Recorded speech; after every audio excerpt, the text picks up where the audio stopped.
टाकळी गावचे सुपुत्र प्रशांत पाईक यांची पोलीस उपनिरीक्षक पदी निवड। कोपरगाव तालुक्यातील टाकळी गावचे सुपुत्र प्रशांत रमेश पाईक यांनी महाराष्ट्र लोकसेवा आयोगाच्या वतीने घेण्यात आलेल्या पोलीस उपनिरीक्षक या परीक्षेत नेत्रदीपक यश संपादन केल्याने टाकळी ग्रामस्थांच्या वतीने भव्य सत्कार समारंभाचे आयोजन श्री क्षेत्र दत्त देवस्थान मंदिराच्या प्रांगणामध्ये करण्यात आले होते।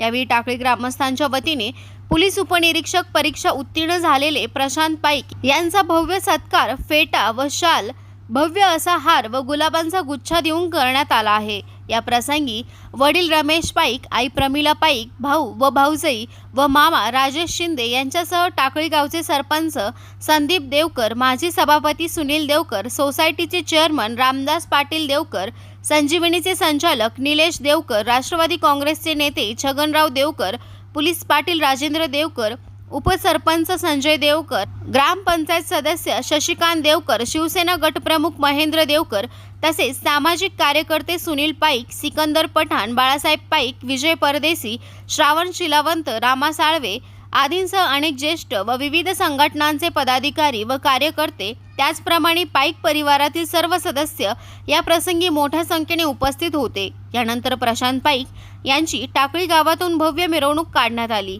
यावेळी डीजे व रंगीबेरंगी फटाक्यांची आतिषबाजी तसेच गुलालाची उधळण करत ही मिरवणूक समाज मंदिराजवळ तथागत भगवान गौतम बुद्ध व महामानव बोधिसत्व डॉक्टर बाबासाहेब आंबेडकर या महामानवांना अभिवादन करून कार्यक्रमाची सांगता करण्यात आली। यावेळी टाकळी गावातील अनेक मान्यवरांनी आपले मनोगत व्यक्त करताना म्हणाले, आज आपल्या गावातून माझे पुतणे प्रशांत रमेश पाईक यांची PSI पदी निवड झालेली आहे।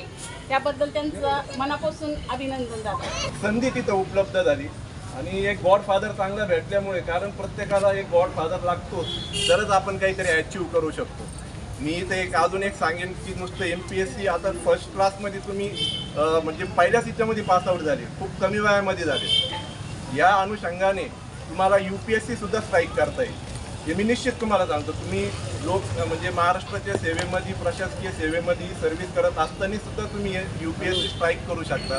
आणि एवढंच नाही तर आपले जे ग्रामीण भागामधून एक अभिमानाची गोष्ट अशी राहील प्रत्येक युवकांना की त्यांना तुम्ही गाईडलाईन्स करू शकता।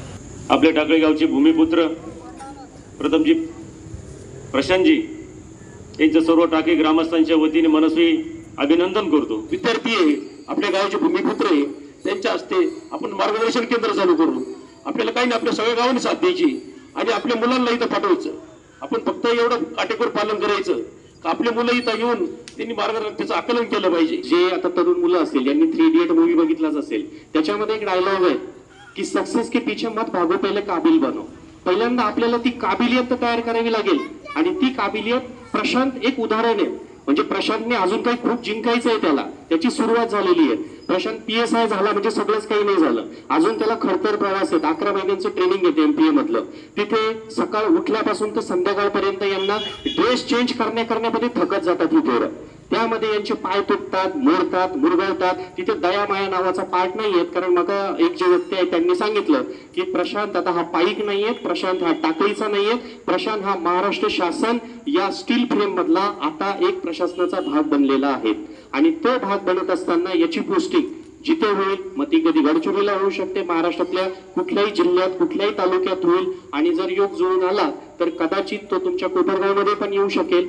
परंतु याचा अर्थ आपल्याला त्याच्याकडनं काही फायदा मिळेल याच्यासाठी नाहीये, पण तो एक उदाहरण सेट करतोय आपल्यासाठी की एक गरीब कुटुंबातला किंवा एक शिक्षित कुटुंबातला मुलगा जर समजा या ग्रामीण भागामध्ये राहून जर PSI बनू शकतो तर आपल्यातले बरेचसे मुलं मुली असतील की जे भविष्यामध्ये PSI, DYSP, तहसीलदार हेही बनू शकतात। ही जी जिद्द आहे ती जिद्द आज या ठिकाणी की आपल्या समोर ज्या ठिकाणी हा कार्यक्रम साजरा होतोय किंवा संपन्न होतोय ते आहे श्री दत्त देवस्थान।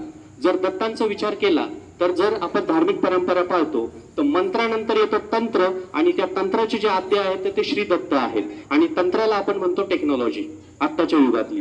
आणि ह्या टेक्नॉलॉजीचा वापर म्हणजे आता की आपलं पूर्ण महाराष्ट्र शासन हे डिजिटल लेस बनतायत, म्हणजे सगळ्यांकडे मोबाईल आहेत, पण त्या मोबाईलचा वापर करून आपण कसं पास होऊ शकतो? त्या मोबाईलमध्ये काय आहे कसं? तो मोबाईल नसून ती एक जादू आहे आणि त्यालाच म्हणतात टेक्नॉलॉजी। त्याचा वापर करून रिमोट प्लेसमध्ये बसूनही तुम्ही तुमचे स्वप्न पूर्ण करू शकतात। प्रशांतला खूप साऱ्या शुभेच्छा की कसल्या प्रकारचा त्यानं खर्च स्वतःवरती केला नाही.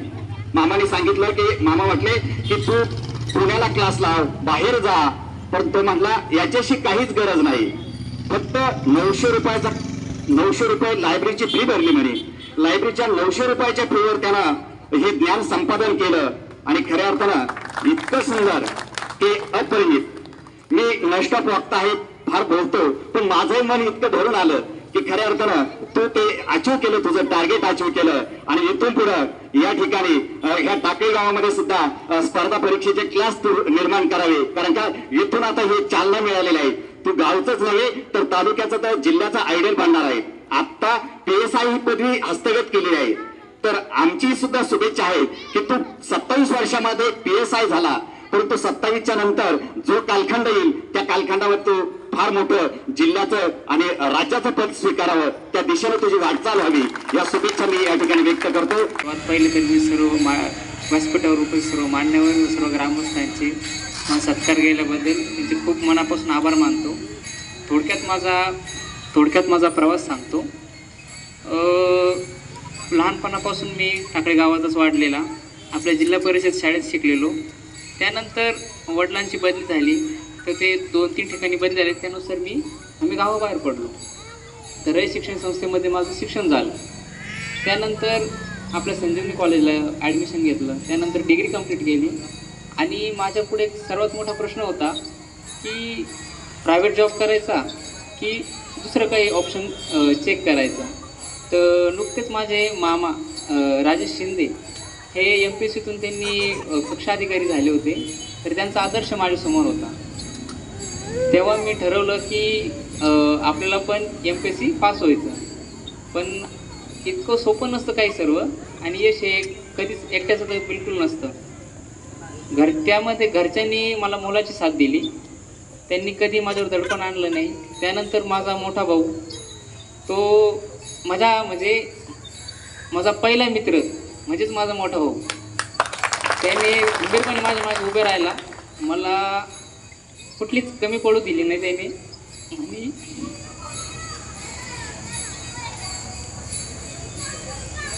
कधीच कशाची कमी पडू दिली नाही त्यांनी. तो फक्त एकच म्हणायचा, तू अभ्यास कर, बाकी सर्व माझ्यावर सोड. आणि नक्कीच त्याचं चीज झालं. याचे मला खरंच खूप आनंद झाला. एवढं बोलून मी भाषण संपवतो. बिपिन गायकवाड, महाराष्ट्र माझा न्यूज, कोपरगाव.